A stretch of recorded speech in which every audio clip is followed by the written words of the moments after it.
Godhra police station વિસ્તારમાં આવેલ રહેણાંકી મકાનમાં ગેરકાયદેસર પ્રતિબંધિત અફીણનો જથ્થો વજન 459 ગ્રામ કિંમત ₹2,29,500 નો તથા અન્ય મુદ્દામાલ મળી કુલ કિંમત ₹2,75,670 ના મુદ્દામાલ સાથે આરોપીને પકડી પાડતી સુરત શહેર ગોધરા પોલીસ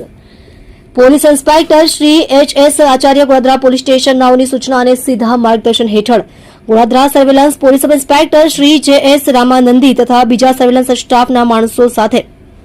પોલીસ સ્ટેશન વિસ્તારમાં પેટ્રોલિંગમાં હતા દરમિયાન એએસઆઈ દેવરામભાઈ રાસેંગભાઈ બક્કલ નંબર 0215 નાઓ અને તેમના અંગત અને વિશ્વાસુ બાતમીદાર મારફતે બાતમી હકીકત મળેલ કે ગોધરા જ્ઞાનજ્યોત સ્કૂલ સામે પ્રિયંકા મેગાસિટી ઘર નંબર C97 વાળા મકાનમાં અફીણનો જથ્થો લાવી સંગ્રહ કરેલ છે વગેરે મતલબની બાતમી હકીકતના આધારે પ્રિયંકા મેગાસિટી C97 વાળા મકાનમાંથી આરોપી ધર્મારામ ઘેવરરામ ફાળકે ઉંમર વર્ષ 32 ધંધો માર્કેટમાં ફોલ્ડિંગ રહે ઘર number C97 Priyanka megacity society Gyanjyot સ્કૂલની સામે ગોધરા સુરત મૂળ રહે ગામ હરિયાણા બિલાડા થાના બોરુંદા તાલુકો બિલાડા જિલ્લો જોધપુર રાજસ્થાન નાઓ ને ઘેરા કથ્થાઈ રંગનું ઘટ્ટ પ્રવાહી અફીણ જેનું વજન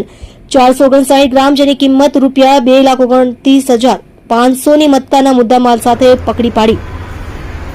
ઉપરોક્ત અફીણનો જથ્થો લાવનાર ઇસમ પ્રકાશ પુસારામ મુંડેલ રહે ગામ રામાવાસ થાના જેતારણ તાલુકો જેતારણ જિલ્લો બ્યાવર સુમેર બાબુલાલ પરિહાર રહે ગામ રામાવાસ થાના જેતારણ